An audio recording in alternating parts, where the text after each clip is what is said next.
Was good, everybody? Was goody good? Was hood? Let me check my audio, because,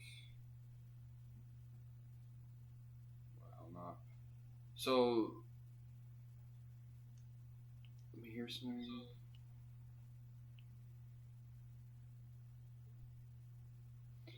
There's been a lot of news regarding PlayStation and their announcement that they won't be making any more physical games in the future, which, again, I see it as a major disadvantage for people that are boomer brained and can't seem to hold on to an account or an email. Their gaming experience is going to be tremendously nerfed, especially as they go from console to console. So, in that sense, the value of a PlayStation 5 has gone up tremendously. Now, it's kind of shifted to a preservationist debate, but preservationism is always going to depend more on things like, the digital front, because on the physical level, from the 8th gen onwards, there's just stuff that it takes too much gigs for it to all be on a disc anyway. To some extent, you're relying on the internet to get the rest of the game.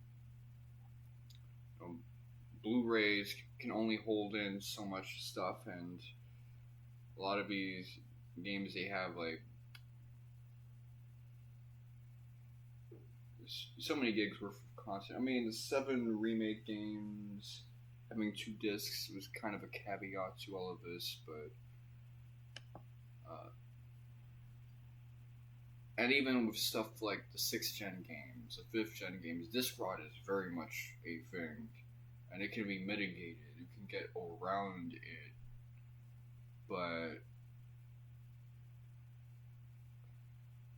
those discs, they do, especially depending on like the technology that's used on said disc. The paint that was sprayed over it, the chemicals, they corrode. And that's just a thing that's constantly happening. So let's see. It's more on the consumer front.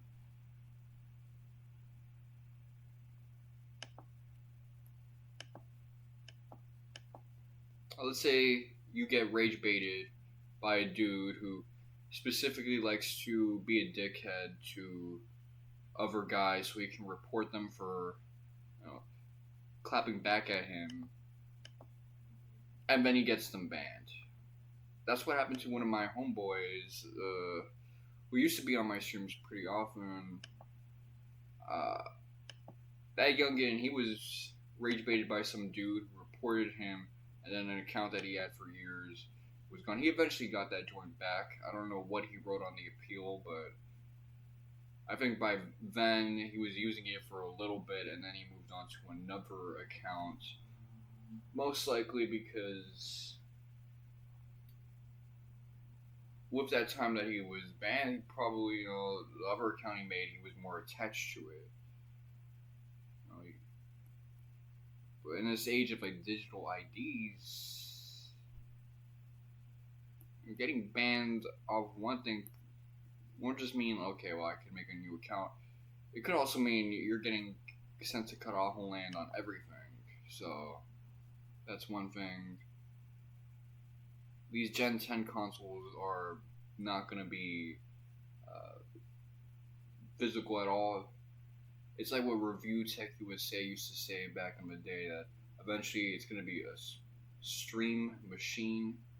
We're not quite there yet, but it being fully digitized, it's like, I could definitely see Xbox being like, you know what, we just need a machine that runs Xbox Live Arcade or whatever. Xbox Game Store. I don't remember what they call that joint, but that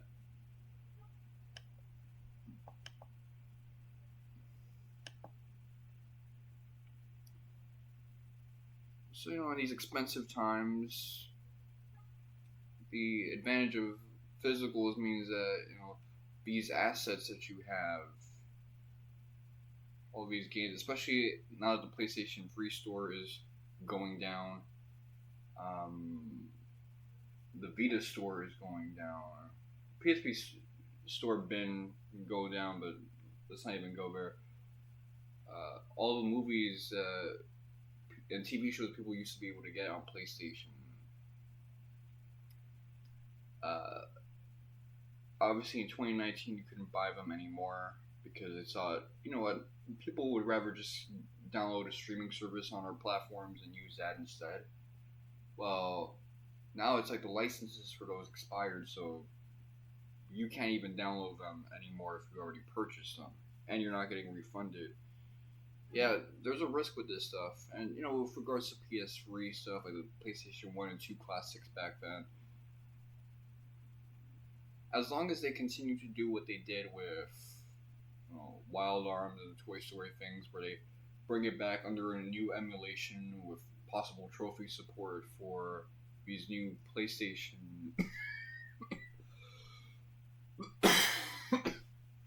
classics that are on the PS4 and PS5, well, that's not so bad. But there's still a lot of throwback stuff from that era that haven't really made their way to newer systems. On top of that, like, because these third-party developers sometimes want to do the re-release themselves, because there's historical precedents where it makes more money if they handle it their own way and they add stuff instead of just it being like a ROM of the PS1 game that's being emulated.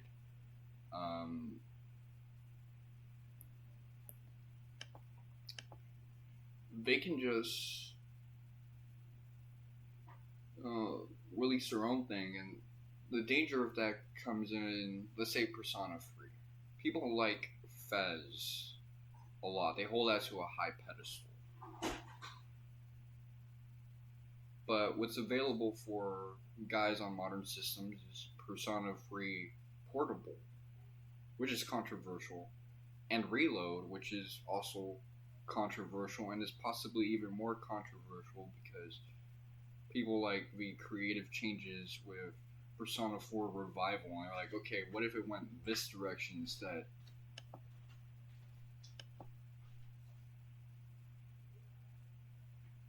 So there's like a beauty to vanilla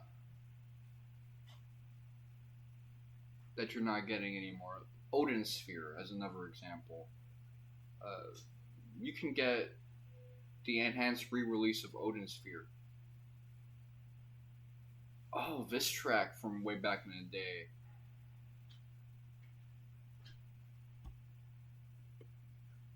I actually really like this track. And this is a good remix, too.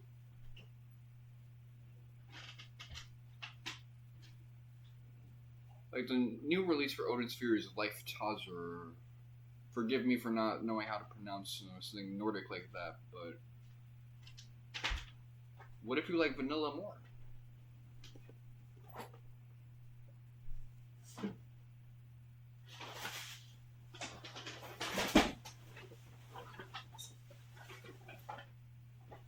So in some cases, the value of not just the PS3 went up drastically. So did these PlayStation 1 and 2 throwbacks, especially 2.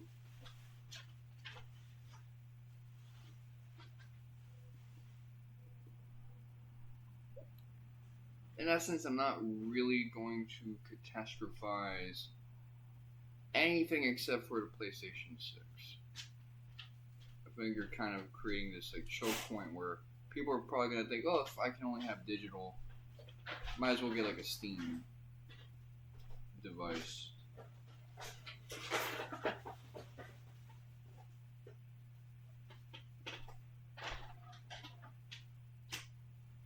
And in my case, I'm looking at the Kiseki series that I've been keeping up with. I make a lot of my purchasing decisions on those because I wait on the physicals.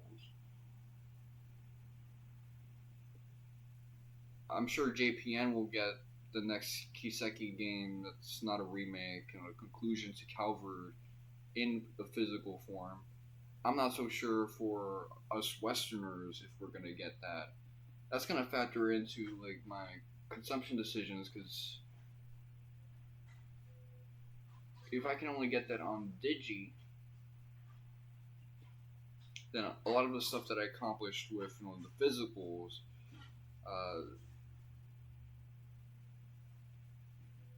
that might not necessarily carry over. So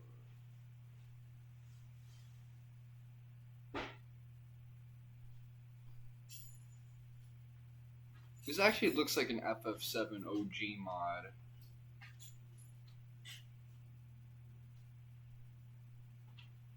Although this scene looked perverted with the old camera angle. And Cloud, saying stuff like Xenogears for whatever reason.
Oh yeah, this is all types of fucked up.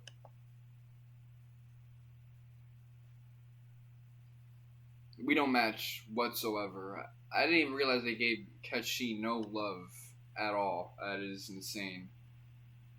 What type of discombobulated ass party is this?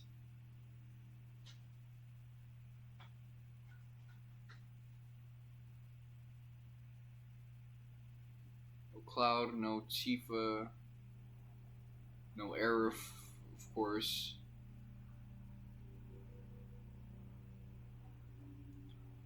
No Vincent and Yuffie. It's like this is the party you would end up like. The other alternative would be Red 13 at this point.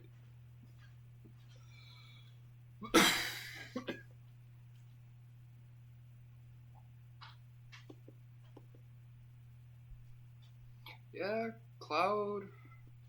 He's Shmee off the Blee.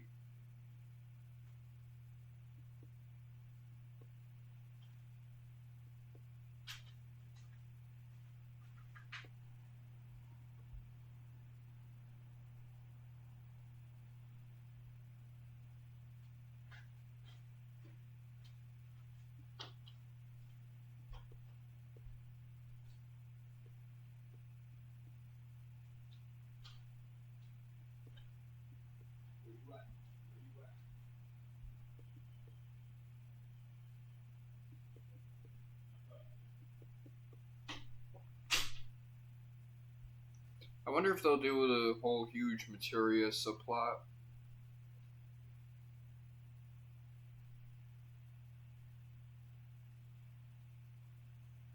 More of these fucking ostriches, man, like... What is it with these guys? Are they just horny? They're just like, man, it's time to fuck.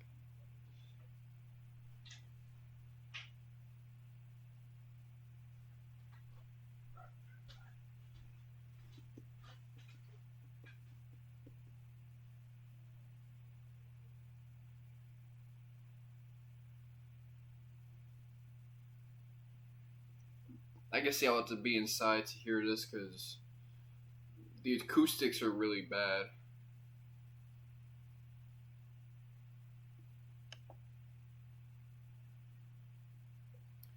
Yeah, by this point, Cloud has been underneath the live stream before floating up to Mideel for at least a week, 2 weeks. So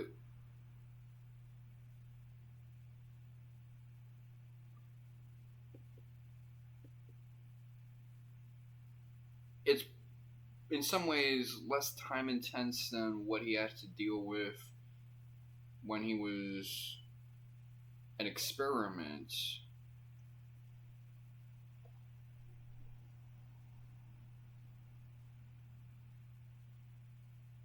But, you know, the volume intensity of all that, you know, live stream, all that, you know, wisdom of the ancients and voices of those who have departed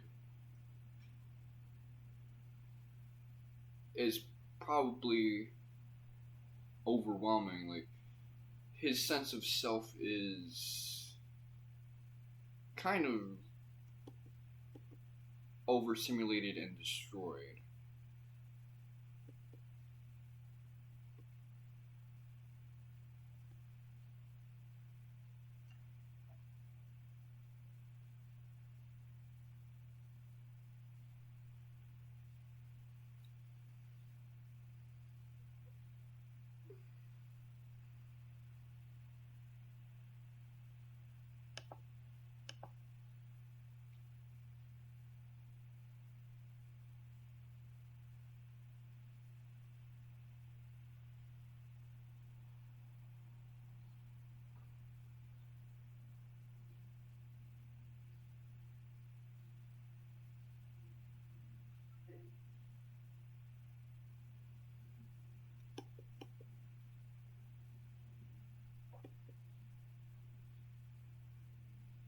People really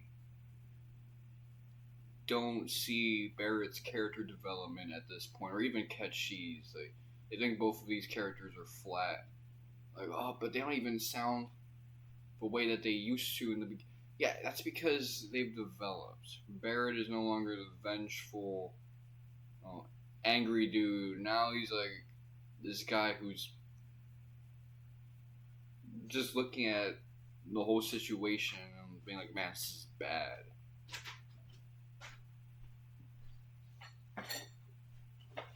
And he's really thinking about what he needs to do in order to solve his problems instead of just taking the most reckless option.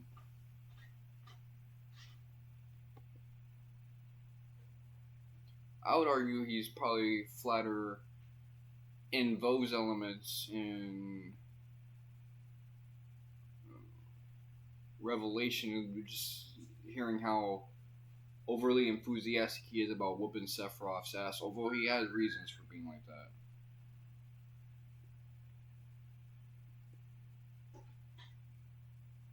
But, you know, people will call a dynamic character a flat character and a flat character a dynamic character just based off of what they're looking at, really.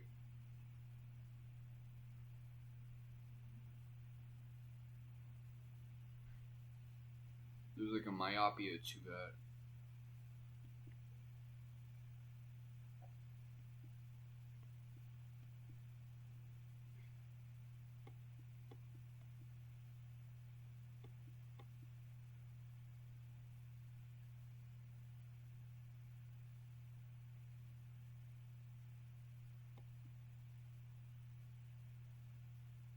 You see, like, this is OG dialogue. Barrett realizes he's not leadership material, so he delegates that to Sid.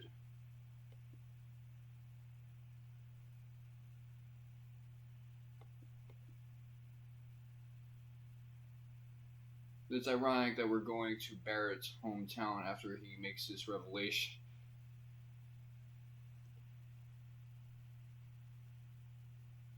It's probably not really a revelation. He's known this about himself for quite some time after Cloud has held down the main character position. Let's see.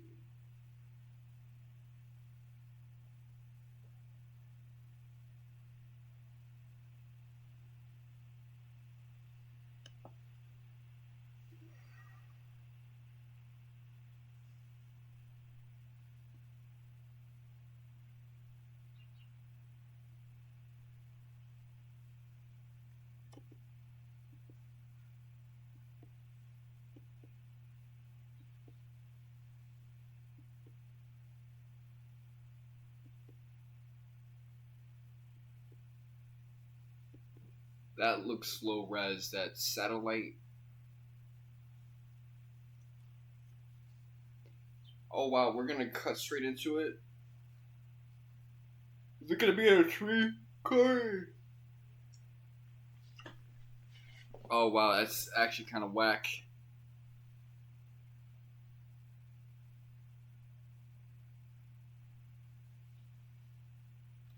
I feel like I'm playing Saga Emerald Beyond now.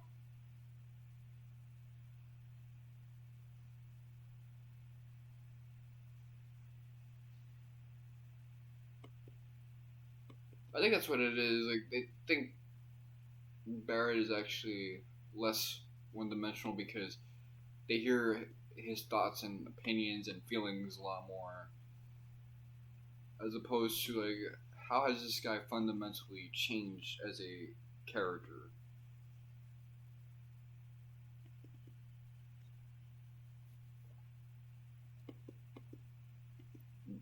No Iron Giants? That's whack, man. That shit was so fire back in the day. Well, let's see. I guess we gotta go to Fort Condor. I called it. So this is our first time seeing Fort Condor pretty much in any compilation material.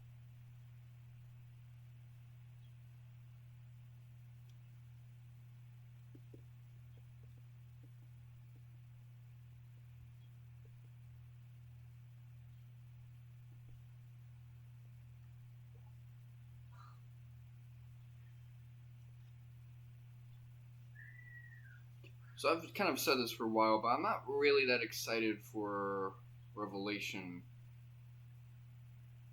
Like, I'm obviously going to get it when it drops, but and I like what I see. It's just that, after my time with Rebirth, I feel like the mystery and the confusion for me is over and done with. I have a general idea of what this project is going to be like. And the less questions I have, the more I'm just like, okay, I'm going to play the next thing. Whatever I like, I'm going to like. Whatever I don't, I'm not going to. And I'm probably going to see it as, a 9 out of 10 game.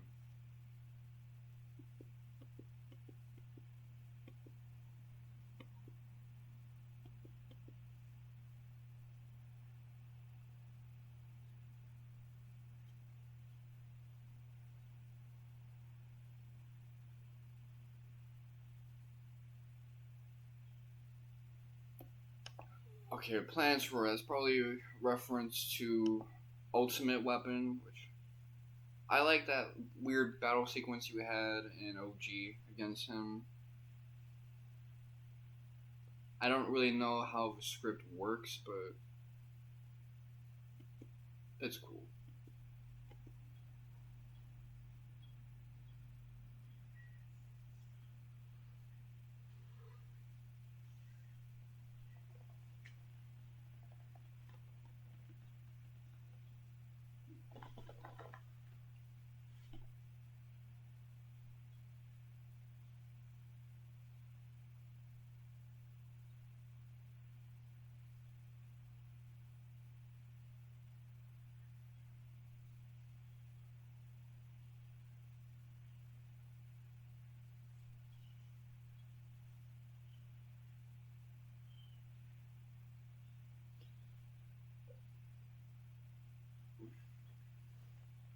The way I see it, if Cloud was able to recover from being an experiment in Nibelheim Manor, Shinra Manor, he'll probably bounce back from this. It's just he needs a little bit of a catalyst.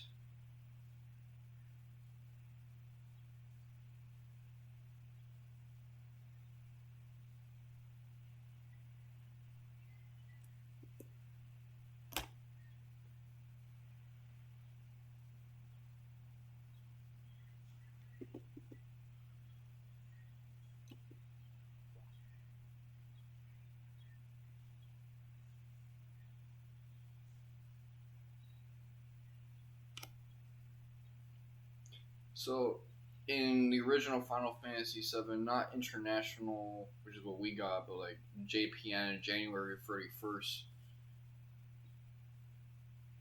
early 97, this was the only weapon you fought. Ruby weapon and Emerald weapon weren't in the FMV, and Diamond weapon wasn't the fight.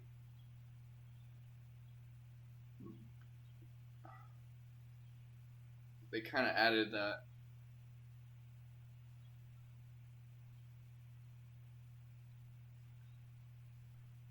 Obviously, Sapphire weapon also gets wiped out in an FMV.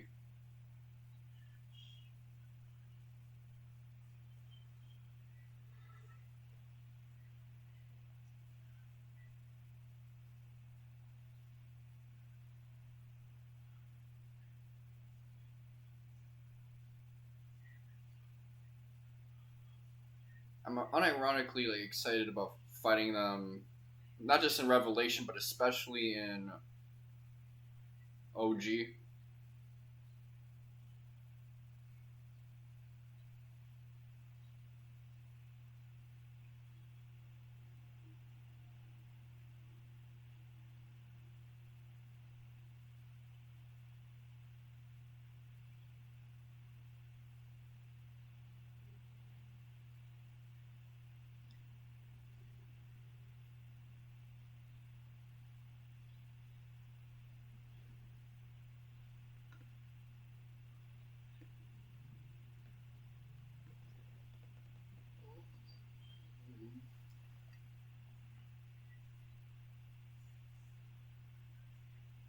That had a little bit of spice to it. I like that.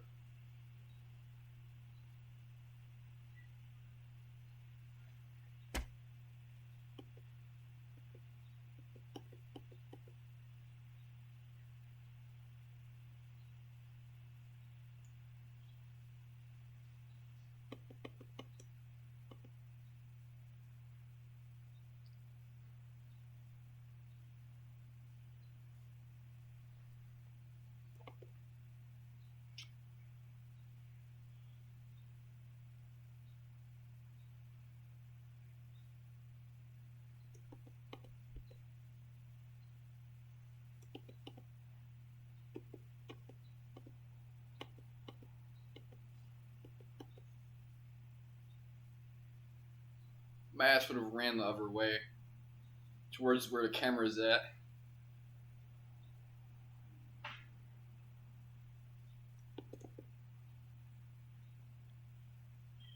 But I like that fight. That fight had a little bit of punch to it.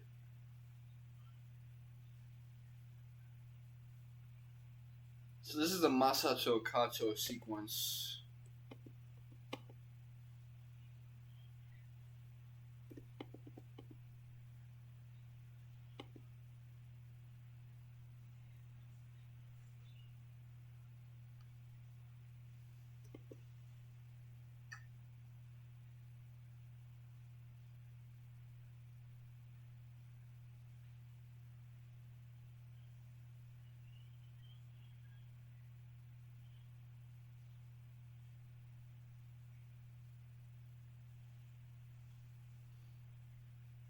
I know in the early game I complained about how this was just a transcript of OG, but I actually kind of like that with the end game because it's been a while since I've played the end game.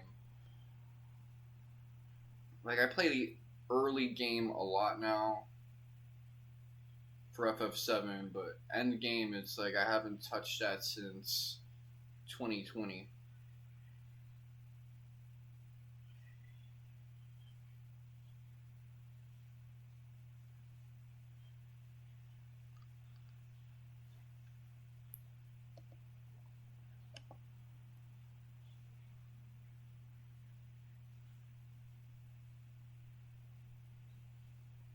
Let me remind you, Saturday I'm going to wrap up Breath of Fire 4.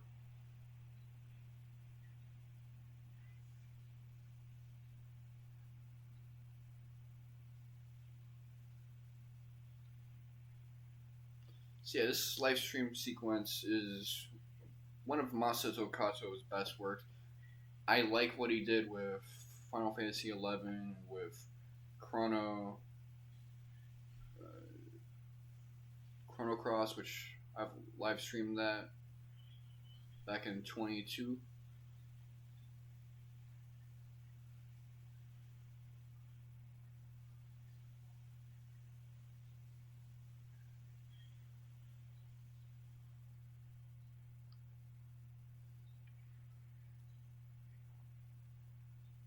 Kind of gave my basic thoughts on why I like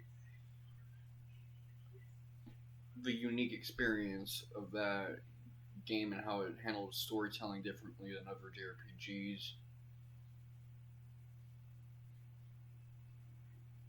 And you can't just compare it to something like Suikoden, which also has a large cast of characters, a lot of party members.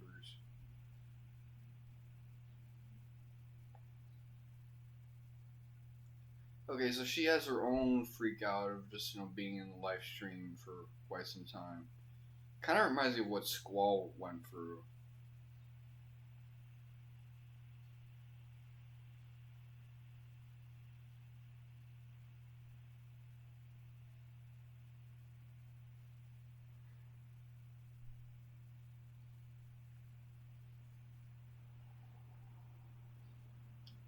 Yeah, this feels like a mod of OG.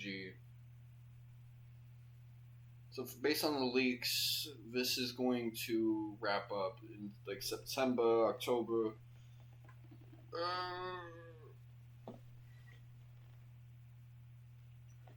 With the next chapter, which makes me think, okay, when is this going to wrap up?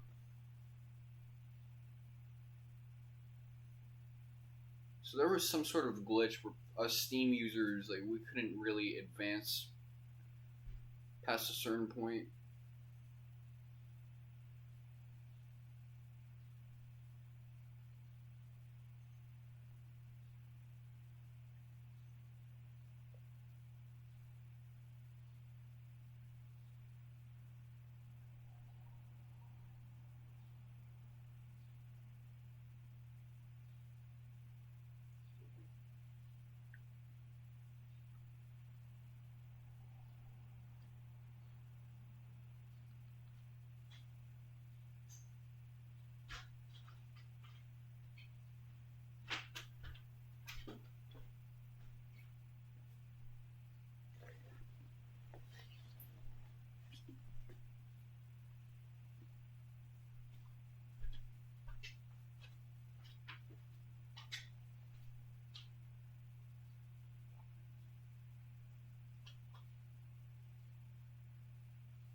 I'll be real with you.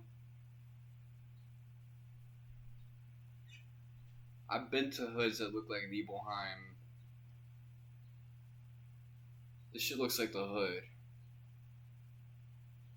It looks like a place that was once a nice neighborhood, but now, if you just stand around the block, you will get shot.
What's that on my screen? Let me see. I was seeing something on like the Buster Sword. I'm thinking, was it chipped and grungy? Nope.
Well, I guess it lines up with her memories, so it's clear that they are of one accord in this situation.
So this is where it starts to get a little Kingdom Heartsy. I'm talking about themes of like memories and the heart.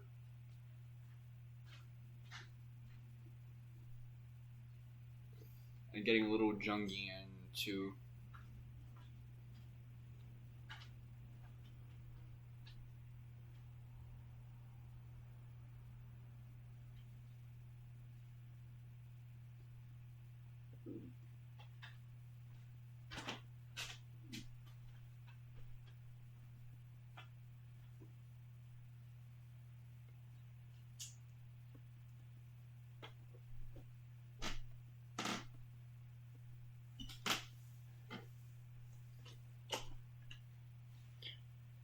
It is starting to get a little Final Fantasy VIII-ish as well, because you're starting to hear people's inner monologues more often. Whereas up until recently, they've actually kind of kept that part of the character writing separate.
So I guess they all like chickened out.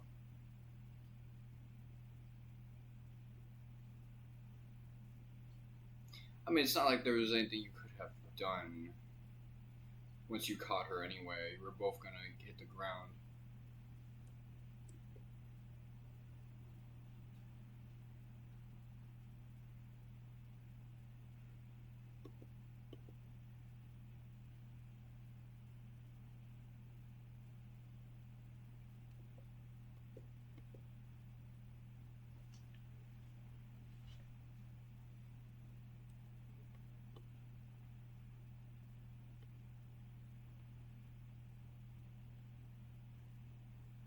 So that's the don't talk to me or my daughter ever again type thing. But yeah, they all assumed that Cloud took Tifa there. It was his idea.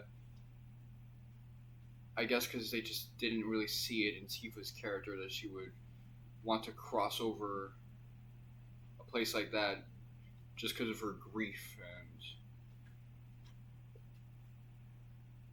a superstition that she might see her dead mom. Let's see.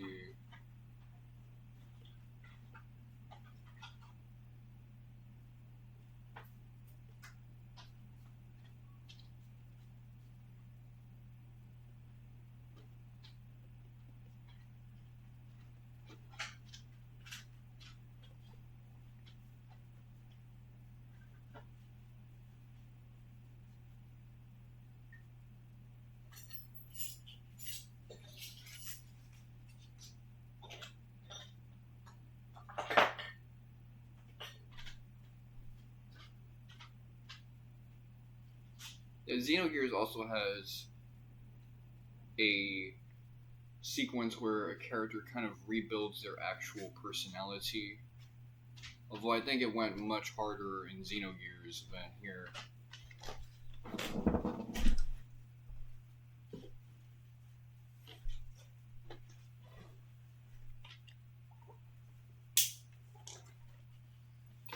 And it's nice that Tifa's slowly realizing, hey, you know, Sephiroth was full of shit. You aren't just a copy of someone else. You are the real Cloud. You're just, you know, you're mistaken on some things.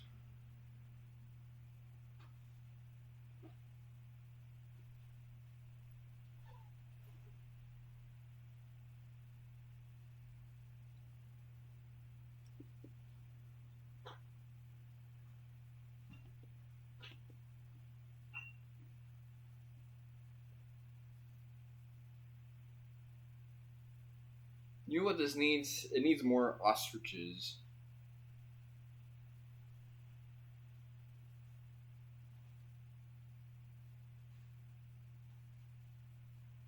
He made her ass rebound 5 times.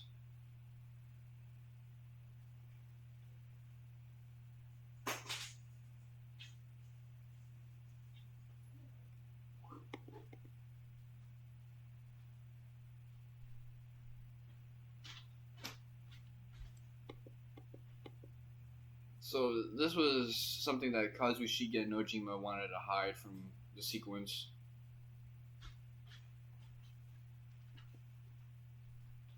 That turned out to be Zack, who was the person from that position.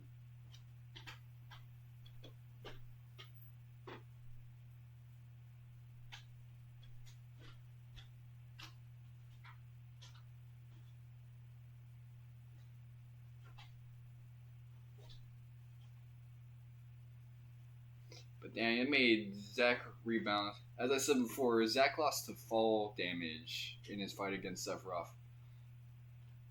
Got him in his anus.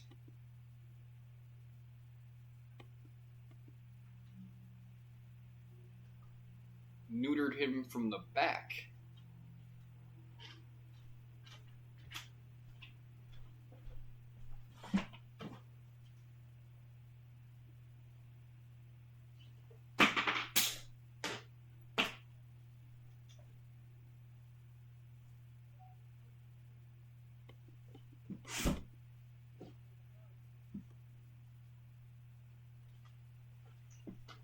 Lateral platelet. Get your ass on my channel. Let me.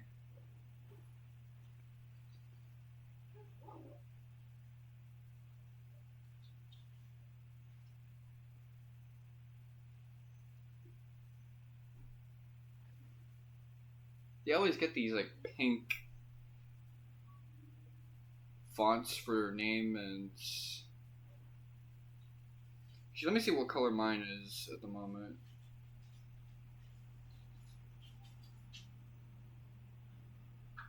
I got like a foresty green thing, not like, more like an aquatic green actually, like algae. A minty green. I used to rock with that, but then too many people were rocking with that, so I had to go algae. I had to go aloe.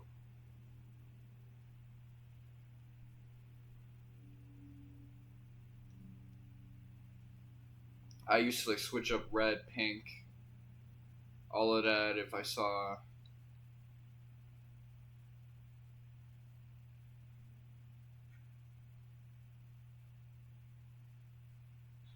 Everyone was rocking with the same colors. Somebody's got to change because people are not going to be able to read the chat properly. No, Twitch keeps that color coding feature for a reason. That was from the JTV days. It's still useful.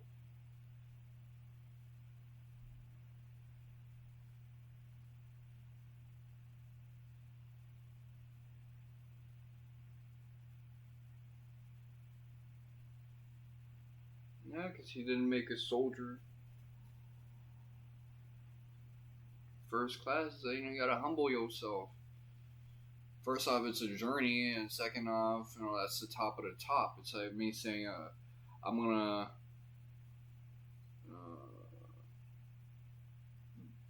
be like one of these top gaming streamers.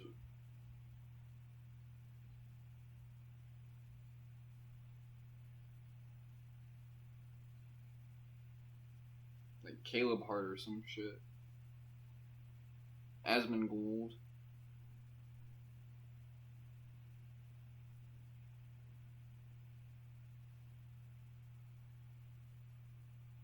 Ninja.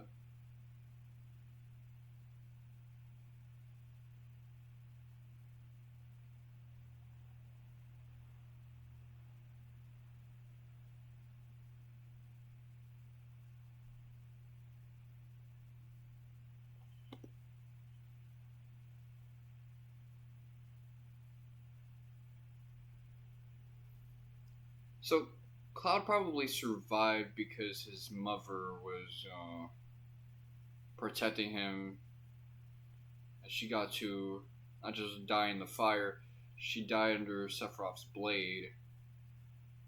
That probably was like, gave Cloud enough time before this guy's like, okay, I gotta get Jenova before Zack gets in my way.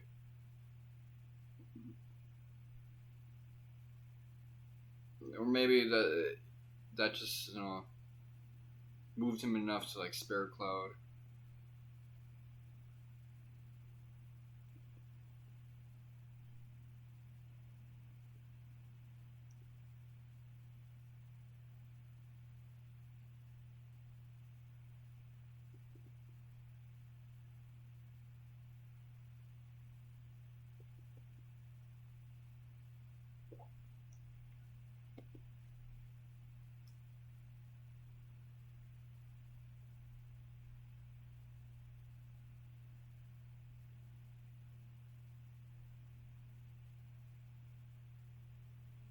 He kind of did a take with Cloud.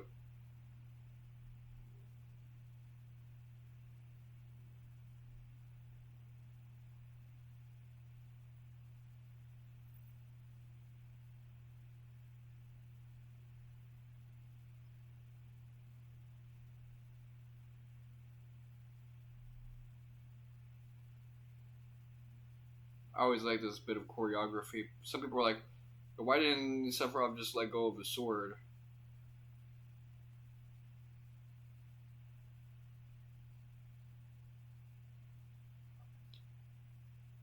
He could probably use some materia to fight Cloud with his armor slots, but they were already kind of on wire. Like, his ass would have probably just busted and fell over anyway. But yeah, I don't like how before Crisis and Last Order just kind of have Sephiroth fall, land on some mechanical stuff, and then hear the voice of his mama and be like, okay, it's time for me to jump off.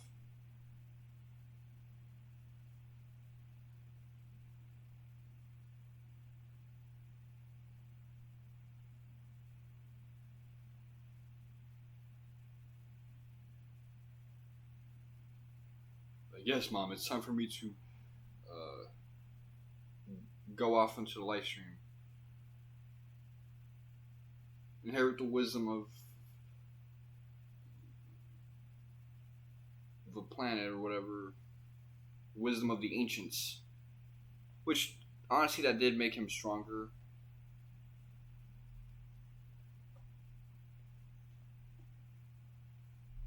And kind of advance his plans.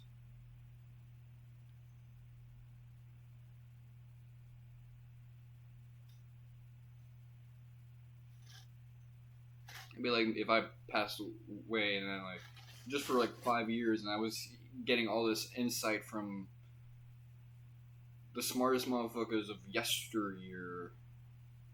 Albert Einstein, Aristotle, Plato.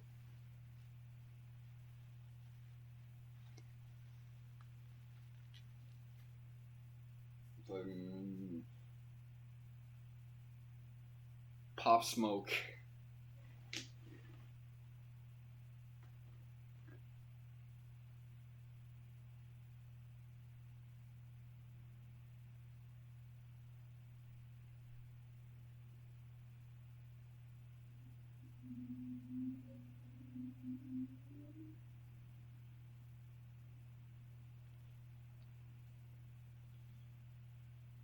You know, I might come back like an overpowered dude. It's like, okay, now I know all of this stuff about physics that this guy was able to contemplate on. I know all of this stuff about metaphysics. And then I can learn how to build for myself, my community, and hit licks. Like, I would be unstoppable. But I still didn't like it because it's like, I prefer if he just got owned and then he gained all this knowledge instead of him getting owned, being able to bounce back from it if he wanted to, but just, you know, tweaking out like a weirdo and deciding to jump off on his own. It undermines Cloud, but also kind of makes Sephiroth seem like a dude with no agency whatsoever. Like, he's just going to choose something so absurd because someone impregnated him with like a telekinetic thought. Hey, yo, jump off, man. Okay, well, if that's what you wanted, then you shouldn't have wrote that in to begin with. It's kind of just extra steps, shifts everything, makes everyone just seem weirder and lamer. Now Sephiroth had like a 7-Eleven crackhead.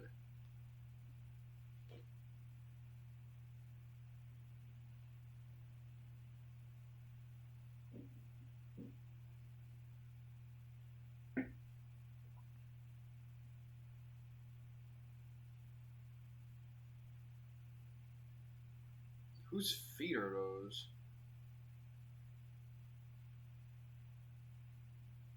Or is that like a fruit?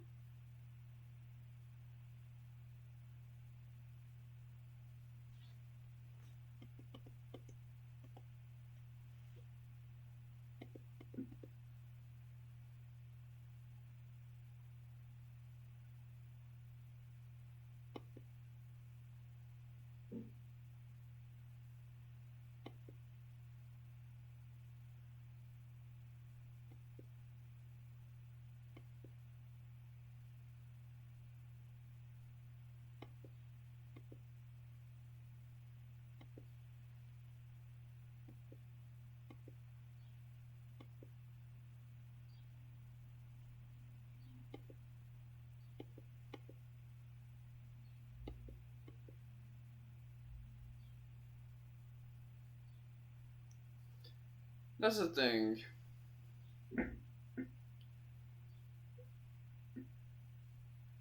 You gotta have a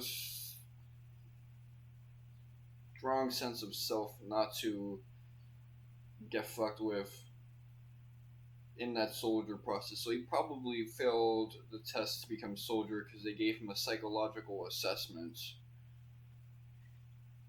and thought, you know what, he's just not ready for that. Unfortunate thing about like remake is that it kind of makes it seem as if no one eventually can resist Jenova, which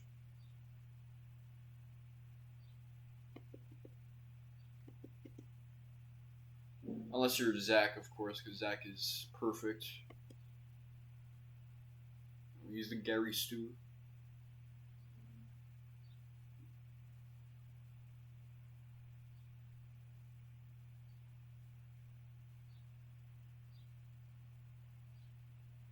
But there's some beauty to that. It's like, okay, you know what?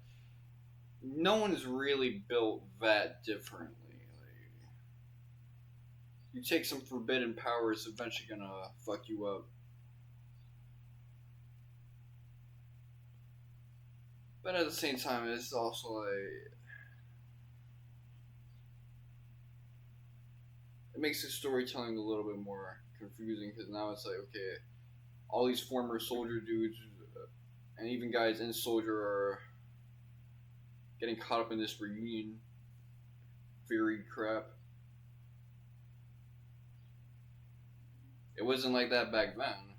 You know, there were people that they were able to resist it, but also you didn't know that many like soldier members, just like some NPCs that you fought, and they're still kind of like that, except for Roche.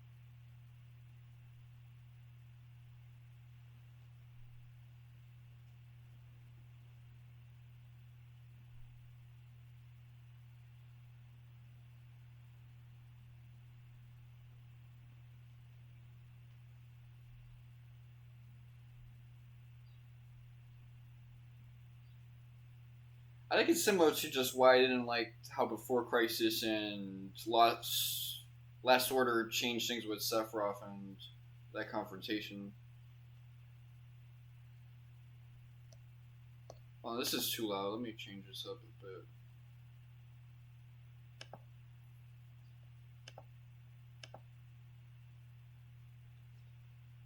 They just kind of make everyone seem loserish.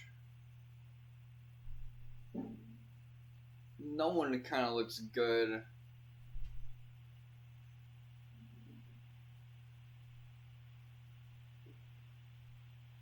Or competent.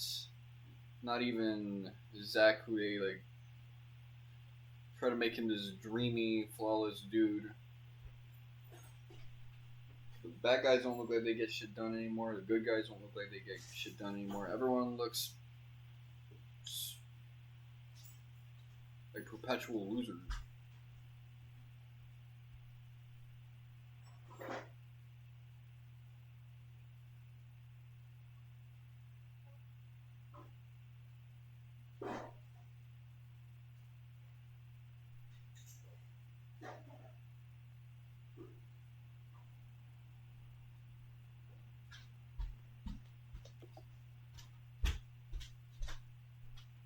So, what's this? French fries. Okay, thank you.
I like that I had to clutch it out.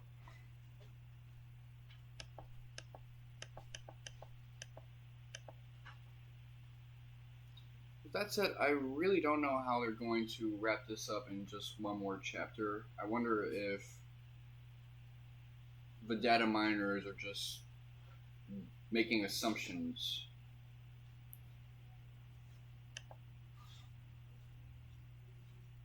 Okay, so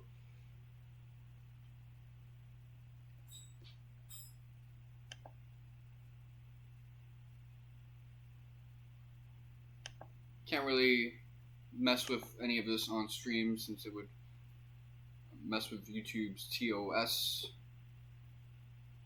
But you get the gist of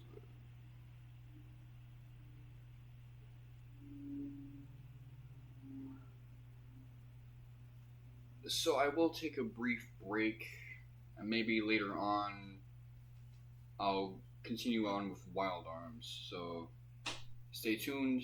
This has been your boy Mr. Wonka 7. Thank you guys for watching. That was an excellent chapter, and Uxamig Day.